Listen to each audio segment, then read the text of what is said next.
أعوذ بالله من الشيطان الرجيم بسم الله الرحمن الرحيم Bismillahirrahmanirrahim. Alhamdulillah wassalatu wassalamu ala Rasulillah wa ala alihi wa ashabihi wa man tabi'ahum bi ihsanin ila yaumiddin wa ba'd. Ikhwati fillah azzani Allah wa iyyakum. Saudara-saudaraku rahimani wa rahimakumullah. Kita lanjutkan kembali masih dalam pembahasan siapa saja yang dibolehkan untuk tidak berpuasa. Yang kedua yaitu orang yang musafir. Boleh bagi orang yang musafir yang lagi bersafar untuk berbuka atau tidak berpuasa. Dan ini sebagaimana kesepakatan ulama mazhab yang 4, bahkan dinukil ijma' dalam hal ini sebagaimana yang disebutkan oleh Ibnu Qudamah. Beliau mengatakan lil musafiri an yuftira fi Ramadan wa ghairihi bidalalatil kitabi wa sunnati wal ijma'. Dan boleh bagi orang yang safar untuk berbuka di bulan Ramadan atau selainnya berdasarkan dalil dari Al-Quran dan Sunnah dan ijma' para ulama. Dalilnya Allah Subhanahu wa taala berfirman, "Faman kana minkum maridan aw 'ala safarin fa'iddatun min ayyamin ukhra." Dan barang siapa di antara kalian yang sakit atau dalam keadaan safar, maka boleh baginya untuk berbuka dan wajib baginya untuk mengqadha puasanya, menggantikan puasanya pada hari-hari yang lain setelah bulan Ramadan. Al-Baqarah ayat 184. Dan juga sebagaimana hadis Anas bin Malik radhiyallahu anhu, beliau pernah berkata, "Ataitu Rasulullah sallallahu alaihi wasallam fi iblin kanat li ukhidat fawafaqtuhu wa huwa ya'kulu fada'ani ila ta'amihi faqultu inni sha'imun faqala udnu ukhbiruka an dzalika innallaha wada'a 'anil musafiri as-sauma wa syatras salah." Aku pernah menemui Rasulullah sallallahu alaihi wasallam dengan menaiki onta milikku, lalu aku mendapati beliau sedang makan. Maka beliau mengajakku makan bersamanya. Aku berkata, "Aku sedang berpuasa." Lalu beliau bersabda, "Kemarilah, kuberitahukan kepadamu tentang hal itu. Allah Subhanahu wa taala telah membebaskan atau menggugurkan puasa dan setengah salat dari orang yang berpergian atau orang yang safar." Hadis riwayat An-Nasa'i. Dan jika puasa seseorang yang bersafar memberatkan dirinya, maka hendaklah ia tidak berpuasa. Dan itu lebih utama baginya.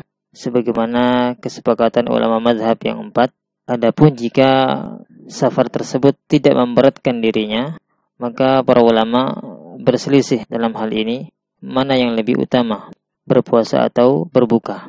Pendapat yang pertama, berpuasa lebih utama.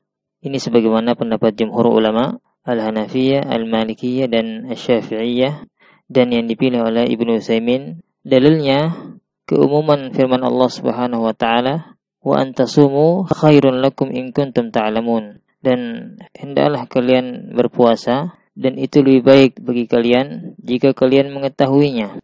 Dan juga hadis dari Abu Darda radhiyallahu anhu, beliau berkata, "Kharajna ma'an Nabi sallallahu alaihi wasallam fi ba'di asfarihi fi yawmin harrin hatta yada'a ar-rajulu yadahu ala ra'sihi min shiddatil har. Wa ma fina sha'imun illa ma kana minan Nabi sallallahu alaihi wasallam wa ibni Rawahah." Kami pernah bepergian bersama Nabi sallallahu alaihi wasallam pada sebagian perjalanan beliau pada hari yang sangat panas, sehingga ada seseorang yang meletakkan tangannya di atas kepalanya karena sangat panasnya, dan tidak ada di antara kami yang berpuasa kecuali Nabi sallallahu alaihi wasallam dan Ibnu Rawahah. Hadis riwayat Bukhari. Dalam hadis di atas bahwasanya Nabi sallallahu alaihi wasallam berpuasa dan beliau dalam keadaan bersafar, dan perbuatan beliau ini lebih utama untuk diikuti. Berkata Imam Ibnu Hajar rahimahullah dalam menjelaskan hadis di atas, beliau mengatakan, "Wa fil hadithi dalilun ala anna la karahiyata fi saumi fi safar liman qawiya alaihi wa lam yusibhu minhu masyaqqah syadidah." Dalam hadis ini terdapat dalil bahwasanya tidak ada larangan atau tidak dibenci berpuasa dalam keadaan dia bersafar bagi yang kuat fisiknya, tidak merasakan kesulitan atau kesusahan yang sangat dalam berpuasa. Fathul Bari jilid 4 halaman 182.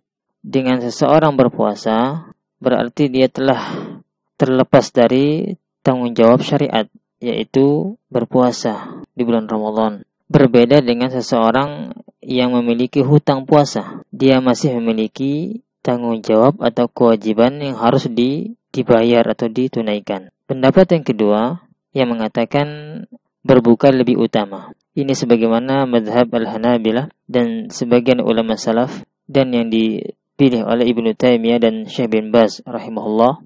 Syekh bin Baz rahimahullahu ta'ala berkata, Al-afdalu lis-shaimi al-fitru fis safar mutlaqan. Yang lebih utama bagi orang yang ketika dalam perjalanan adalah berbuka secara mutlak. Wa man shama fala haraja alaih. Dan barang siapa yang ingin berpuasa maka tidak mengapa. Dalilnya keumuman hadis dari Jabir bin Abdullah. Beliau berkata, kana Rasulullah sallallahu alaihi wasallam fi safarin fara'a zihaman wa rajulan qad dhullila alaihi faqala ma hadha faqalu sha'imun faqala laysa minal birri as-sawmu fi safar. Rasulullah sallallahu alaihi wasallam dalam suatu perjalanan melihat kerumunan orang yang diantaranya ada seseorang yang sedang dipayungi. Beliau bertanya, ada apa ini? Mereka menjawab, orang ini sedang berpuasa. Maka beliau bersabda, tidak termasuk kebajikan berpuasa dalam keadaan bersafar. Maka pendapat yang kami pilih dalam masalah ini, yaitu hendaklah seseorang yang bersafar dan safarnya tidak memberatkan dirinya untuk tetap berpuasa, karena safarnya tidak memberatkan dirinya untuk tetap berpuasa. Kenapa kami memilih pendapat ini? Karena 5 hal. Yang pertama, karena puasa di bulan Ramadan lebih utama dari berpuasa nanti di luar bulan Ramadan karena mengqadanya. Kedua, berpuasa ketika semua manusia berpuasa itu lebih mudah daripada berpuasa dalam keadaan sebagian orang tidak berpuasa. Ketiga, terlepas dari tanggungan hutang puasa yang harus dibayar setelah Ramadan jika ia tidak berpuasa. Keempat, Nabi SAW pernah berpuasa sunnah dalam keadaan bersafar, lebih-lebih ketika puasa wajib. Kelima, dan para sahabat pernah berpuasa dalam keadaan bersafar, dan sebagian ada yang berbuka dan sebagian ada yang berpuasa, dan tidak ada di antara mereka yang saling mencela dalam hal ini. Allah Ta'ala alam. Sallallahu ala nabiyyina Muhammad wa akhiru da'wana alhamdulillahi rabbil alamin.